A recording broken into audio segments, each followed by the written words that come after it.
Hi everyone, I'm Lisa from the Yummy Yank. I am a baker of American desserts, all things brownies, cakes, cheesecakes, etc. And today I'm going to share with you a recipe for my all-American sour cream coffee cake. Now, a sour cream coffee cake in the US is very different to a coffee cake in the UK, as ours does not contain coffee. Strange, you may ask? Why, you may ask? It's an old Eastern European recipe, and it's to be had with a cup of coffee, a cup of tea, or in my case, a glass of milk. It's my all-time favorite cake, hands down. I don't sell it very often because if I did, I wouldn't want to eat it, which wouldn't necessarily be a bad thing, but every once in a while it's a nice treat. So, I'm going to read you the list of ingredients from a piece of paper. I apologize for that. I lived in the UK for 23 years and I still bake the American way, not the metric way. So excuse me for referring to metric. First thing you want to do is preheat your oven to 180 degrees Celsius, 350 degrees Fahrenheit, or gas mark 4. You also want to spray a 10-inch bundt pan. I use PME Release a Cake Spray. It's a wonderful product, and the cakes and whatever you bake come out beautifully, or you could butter and flour it. It's completely up to you. What you need for this cake is 250 grams of unsalted butter. I only use unsalted butter when I bake, and I only use butter. Please don't use margarine. It's worth the extra money. It makes such a nice bake if you use butter. So try and use butter if you can. 550 grams of granulated sugar that you will divide. But first, I don't mess with any of the fancy sugars. I don't need to use caster sugar. Granulated sugar works wonderfully in all my bakes. So granulated sugar is absolutely fine. You're going to divide it 400 grams for the actual bake and 150 grams for the streusel topping we'll be making. 2 free-range eggs. Again, it's my thing. I only use free range and I use large eggs, always large eggs. They come from my dear friends Steve and Julie from Churchview Farms. The eggs are just gorgeous. These happen to be double yolkers.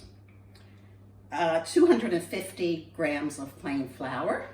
I also only use plain flour in my bakes. Sometimes if I'm making a bread, I might alternate, but that's all I ever use and that's absolutely fine. A tablespoon of baking powder. Make sure it's baking powder. A pinch of salt. A tablespoon of pure vanilla extract. Again, only pure vanilla extract. Don't use the flavors if you don't have to. I know pure vanilla extract is expensive, but to me, it's worth it in every bake. 220 grams of chopped nuts. I'm using pecans, finely chopped nuts. You can use walnuts, you can use hazelnuts, you can use almonds, you can use really any nut you want, but I love pecans in this. And 1 tablespoon of cinnamon. And that's it. That's the ingredients. It's really a very easy recipe.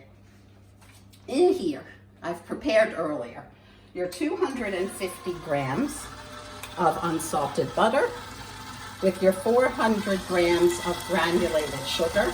I beat that till it was light and fluffy, and it gets a lighter yellowy white color. Once that was light and fluffy, I added my 2 farm fresh large eggs, slowly, almost one at a time.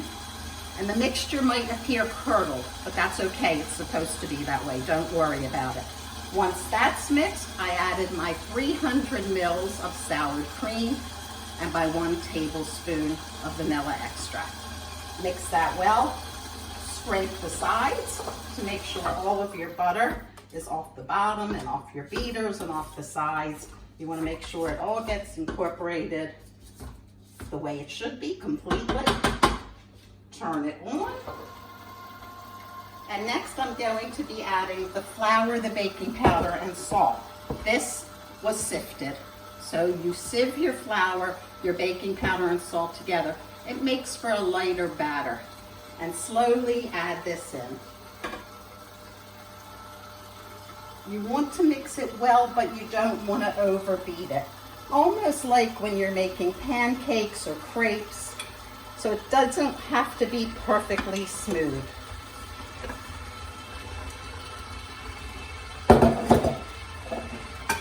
Let's make sure we get it all in.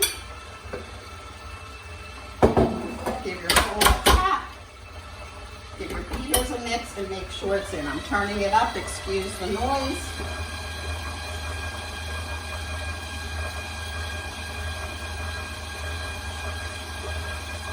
And that looks pretty perfect.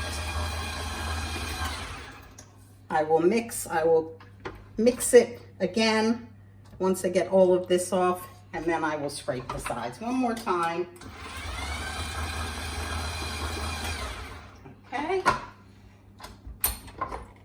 Get everything off my beater. You don't want to leave any of this gorgeousness. There we go. Throw this in the sink. Rinse my hands. And then take your spatula, scrape the sides, scrape the bottom, and just make sure it's all incorporated, which it is. It's perfect. Let's get that out of the way. Now to take my 10-inch bundt pan and about half of the batter, nothing's ever exact when I bake, and just scoop it in, and then we're going to spread it around with my very dependable handleless spatula. So about half, evenly around the bundt pan. Again, it's a 10-inch bundt pan, and that should probably do it. Take my spatula and just spread it around. Nice and even. You don't want parts thicker on one side if possible and thinner on the other. Just spread it around the best you can. There we go. That looks pretty good.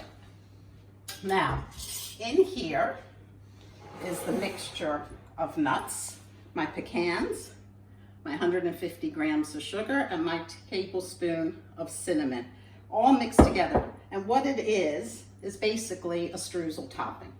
Nothing fancy, just cinnamon, sugar, finely chopped nuts.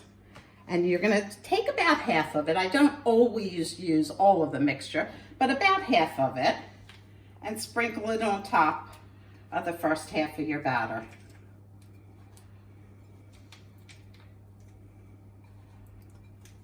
It smells so good. The cinnamon and the nuts, it just smells wonderful. So if the smell is indicative of the taste of this cake, you're in for a real treat, which I promise you, you are. That's about right. And then press it down into the batter a bit. There we go. And then you're going to top it with what's left. And basically the same thing. Just dot it around on top of the streusel.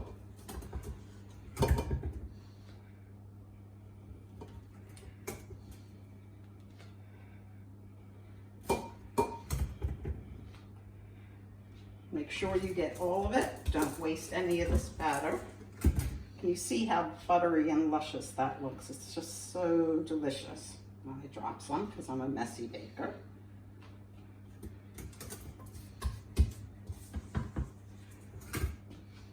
Evenly around the pan again.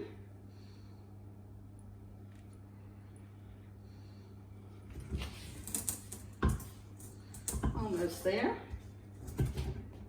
Seeing where it looks like it needs it most.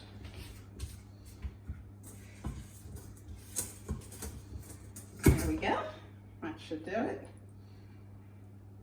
And again, I'm going to take my trusty handleless spatula, spread it around evenly, all over, making sure The streusel mixture that's now in the middle of the cake will be completely covered.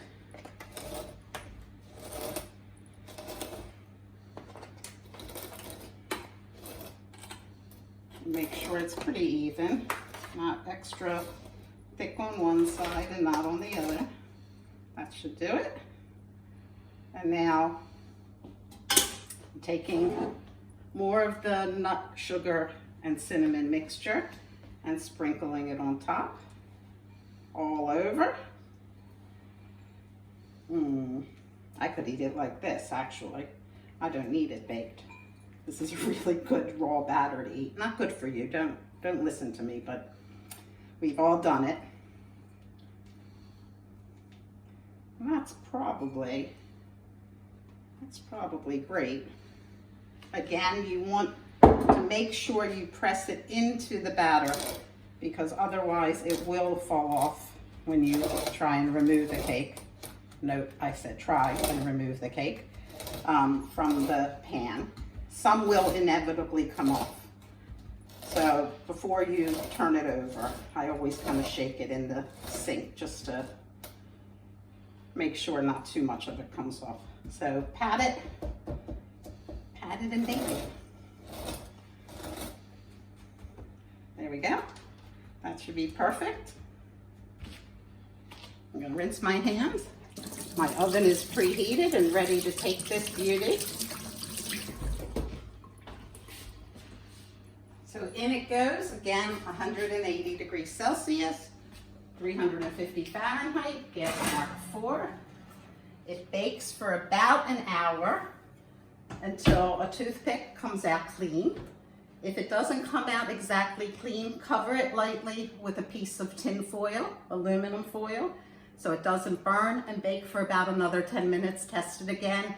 If you need to keep it in again with that tin foil on, that's absolutely fine. It's a hard cake to dry out. I'll be back with part 2. See you in a little bit.